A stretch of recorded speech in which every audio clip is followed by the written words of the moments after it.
blue.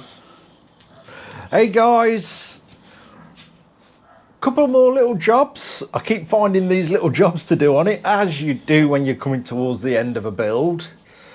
So I've had the headlight come. Slight difference to what I ordered, but it's okay. So as you're aware, I ordered one with a deeper rim, and this has come with just the normal, I think it's 22mm, is it, the rim, the depth? And the idea was to get the back of the plug on the bulb away from the speedo cable, but luckily it misses, and I can't quite work out why. I haven't got an older headlight and the one I smashed with me, so that went in the bin, so I'm not sure. What are you doing around my backside, dog? I know I need a shower and all that. Here, what are you doing? There we go. So where was I? I'm not sure if there's a difference on the actual part that the bulb goes in, or a difference in the depth of the actual bowl itself, but this fits, so I'm going to go with it. Use the rim that's on. Why not? If it works, it works. Use it. So we've got to wire that up. I've figured out what wires of what, because obviously when you're using all different things from different places, wire colours don't match and things like that. So I've figured it out with the electric meter, what's live, high beam, low beam and all that on the headlight side of things, on the bike side. So we'll wire that up in a bit.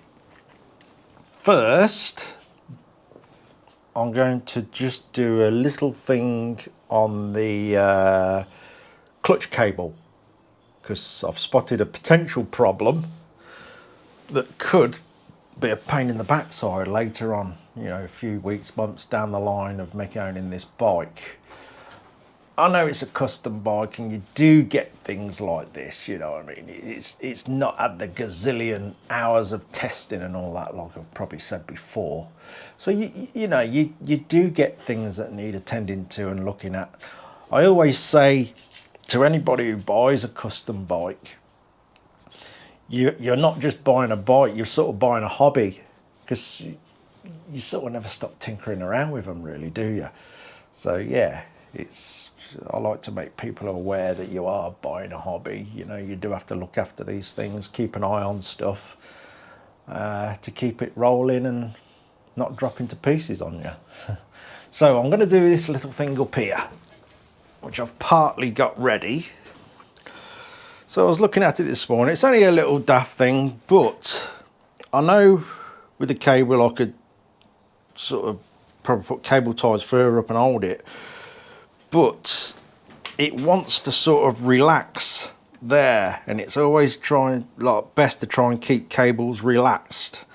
It's all right moving them a bit, but it's nice to keep them relaxed for them to operate properly. So I've spotted this over time. Look, let's get the camera. That's just eventually will wear through the powder. You know, when you're riding the bike, that will be bobbing about, bouncing around and rubbing and rubbing and rubbing and rubbing, and eventually you're going to be down to bare metal.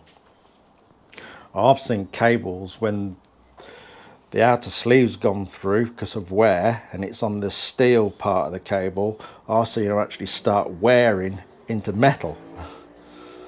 I'm sure some of you have seen that before. So to stop that, I've done a little thing. So I've got a P-clip, and where is it? And I've made this sort of little washer, button, whatever you want to call it, which will go into the P-clip, because you start using longer, bigger P-clips, it's hard to get them with a small hole. So I've turned this down in the lathe, so that will click into the hole to reduce that. and it'll pinch up, and we've countersunk that one. So we'll just put a little stainless countersink in there, like so. And that should stop this from rubbing through the powder. It's only just got to keep it off, and then it doesn't matter what happens then, where the cable moves around and starts sliding around as the bike gets used, this will always keep it off the powder. Then we'll figure out how it's all going to drop under the tank and be safe there. So to save any problems in the future, this should stop that. So we're going to get that on. It's for me 10mm to undo the bolt first.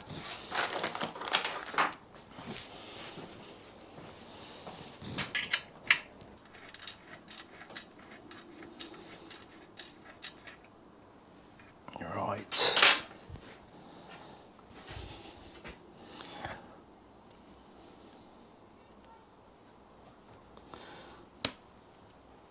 And the hole's plenty of big enough in the P-clip for the cable to move around and do what it needs to do.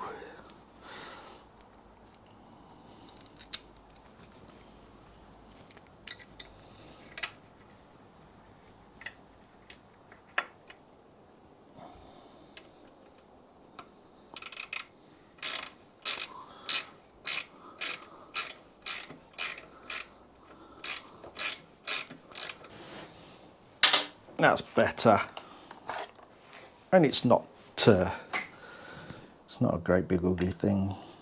Made it look a bit bare with the brass fitting and the countersink on that one, and that's doing its job.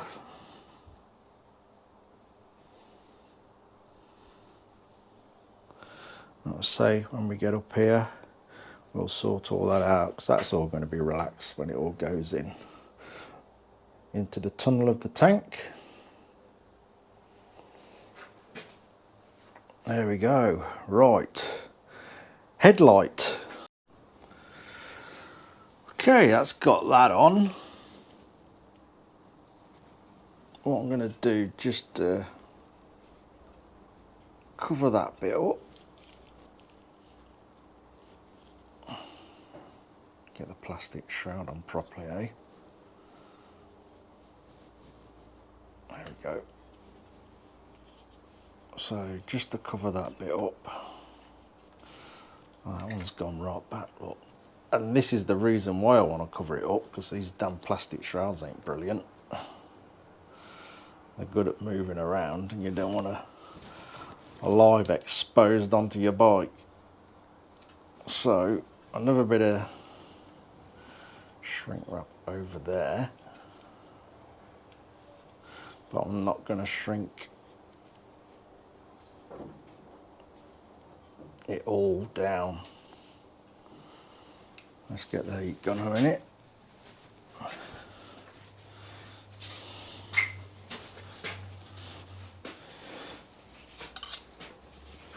I'm just going to do the very back end of it.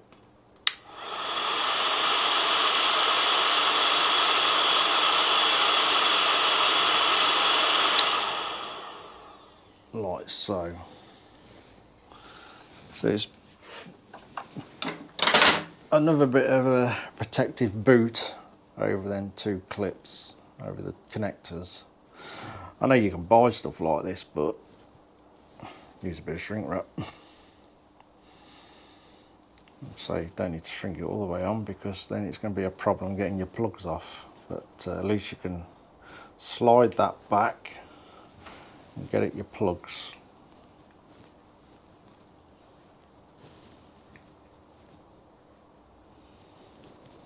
And you can always put a little black cable tie around that just to keep it in place if you wish, I guess.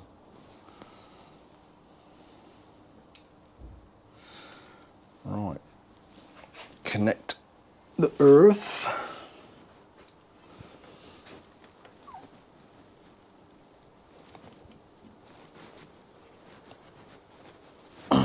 Come on, get on there.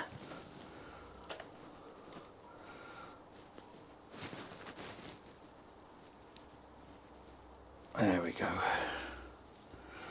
Right, that's ready. I'm just going to try it all in place, and then I will pop the headlight back out and have a good tidy up in there. We've got lights. We've got lights. High, low, high, low. Right. One thing I have forgot, and also the glass is not quite straight. So I want to pop that back out of the rim anyway. Not, well, it's come like that. I haven't had it out of the rim. I don't know if you can make that out where it says top there. And we're slightly off from the very centre. The headlights glass is slightly tipped over. So I'm going to pop that out. And we did forget his peaky blinder. So you go get the peak on, in which to do that we need to take the glass out. Grab his little peak on. So let me just go and do that.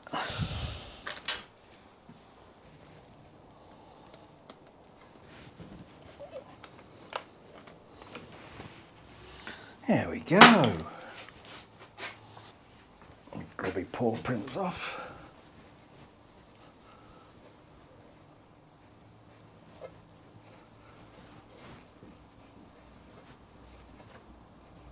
There we go. Right, another quick job I forgot to do. I think I may have filmed this before, but my memory's like a goldfish, so we'll film this one as well. The little covers for the front mounting points of the fuel tank. I've done one, completely forgot I hadn't done the other one. So we've got the shape cut out, and through my manky rough cut forming tools, we shall bang the other one round into shape. So basically you sandwich the aluminium alloy, the aluminium, the ongoing argument of who says it correctly. So basically sandwich it between them, make sure you're going in the opposite way, which I'm doing.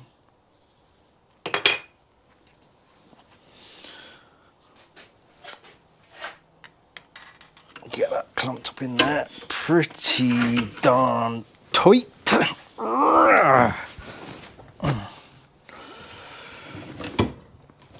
And off we go.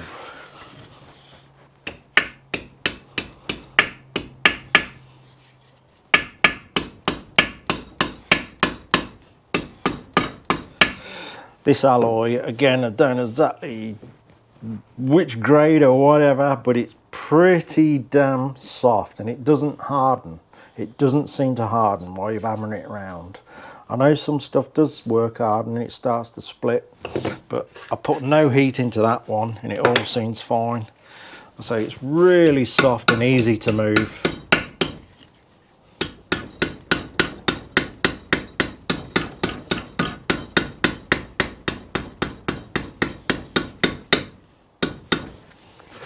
Double check again, I'm going the right way. Yeah.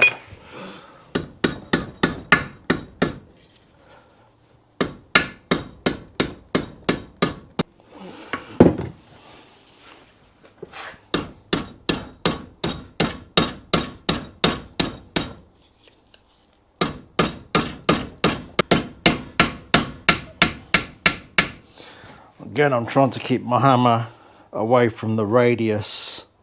Doesn't matter the size because that's really easy to dress out.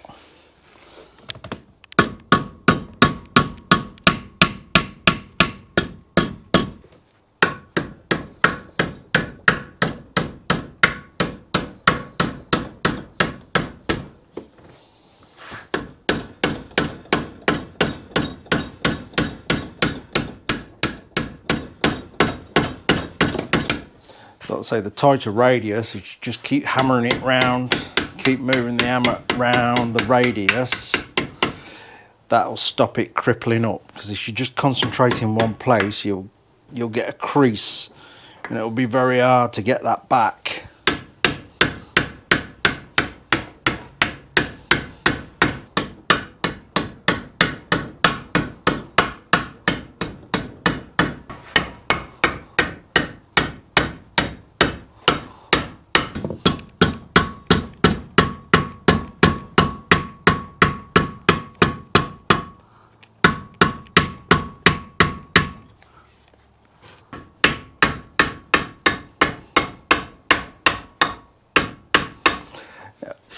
I mean, you can make better tooling than this. This is just basically a bit of 10mm thick plate that I've just chopped up just to do these. Although I'll probably end up never making anything any better and continue to use these because they work. In the old blacksmithing days, we used to have that many little jigs and big jigs knocking around. These take up that much space.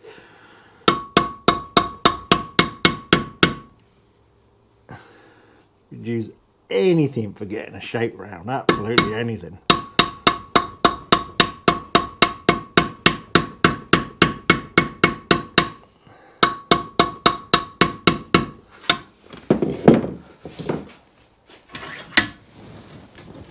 Let's have a quick look at that.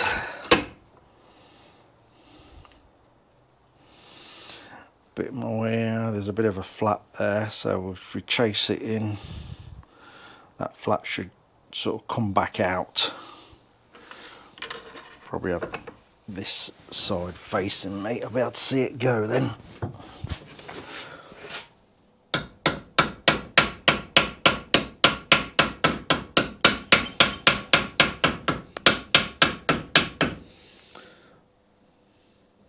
That'll do.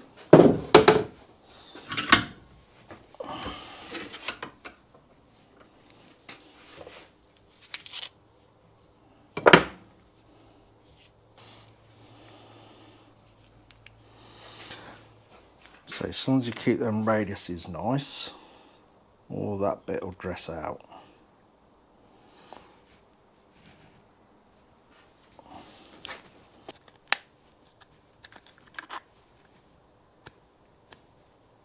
That's where you stab yourself in it.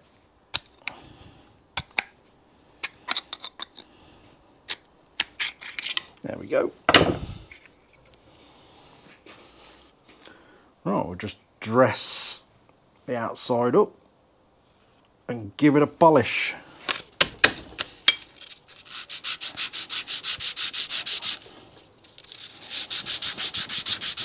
So I've had this alley knocking about for God knows how long. I'd love to know exactly what it is so I could get more,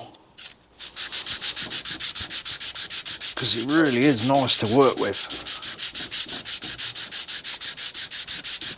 I think I used the last bit on Ian and Mandy's little panel for under the headlights on their Enfield.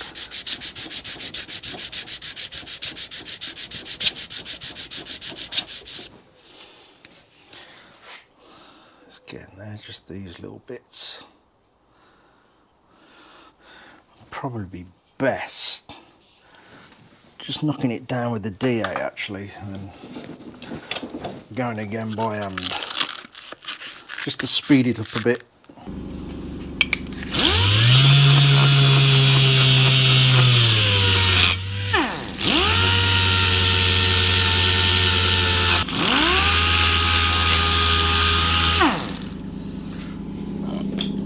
Let's see how that looks.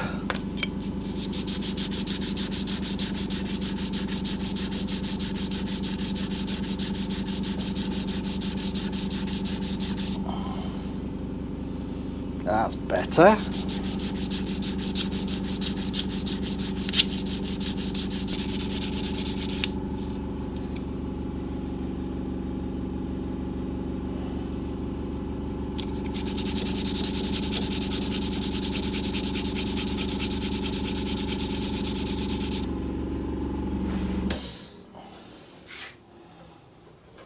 getting there.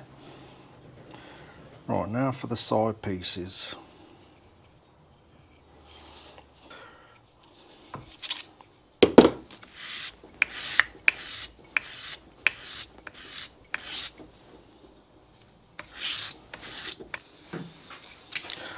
I think I need some new sanding drums.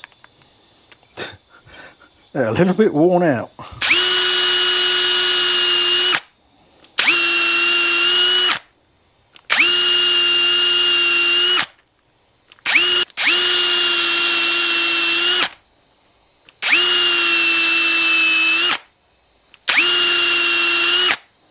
It's getting there, and it's getting hot.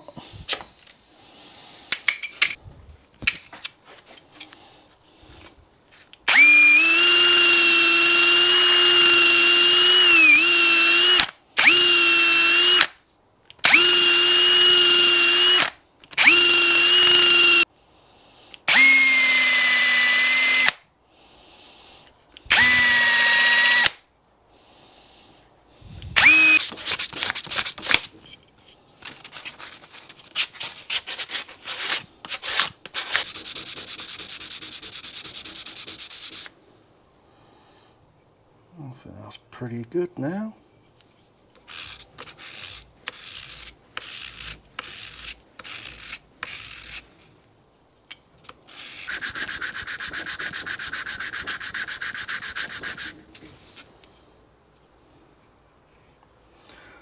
I think we'll give that a little polish, see how it goes.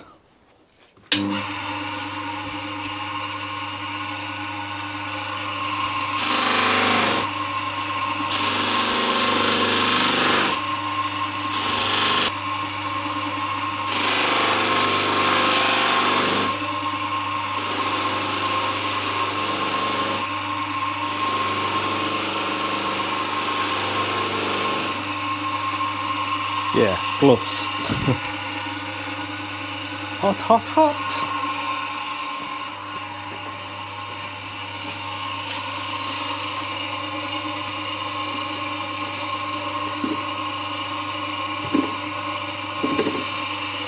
Why have I never got the right hand when I'm looking for gloves?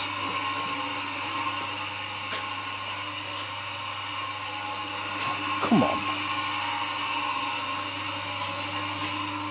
Here we go.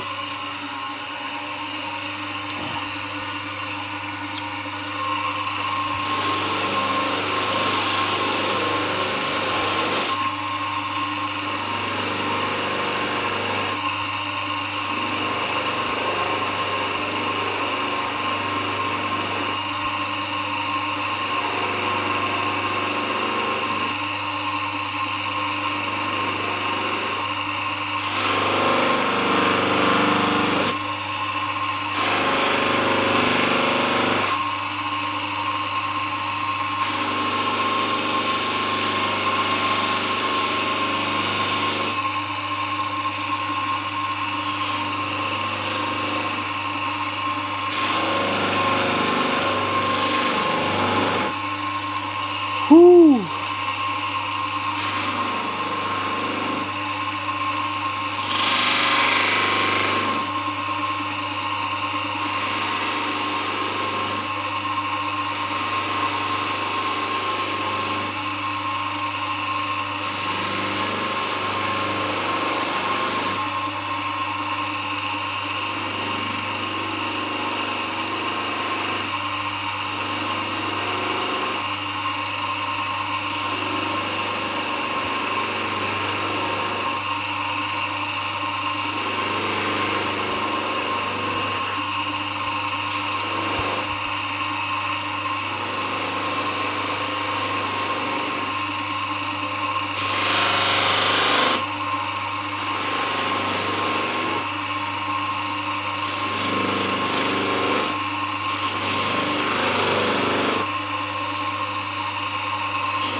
Right, let's leave it at that.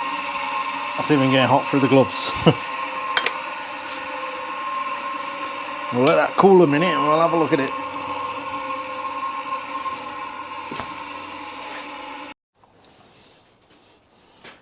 we go. Again, I'll go over it by hand and a soft cloth.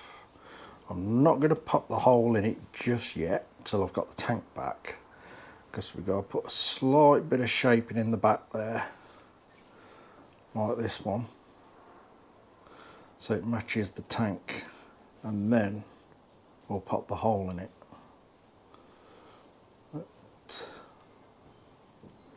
That's about there.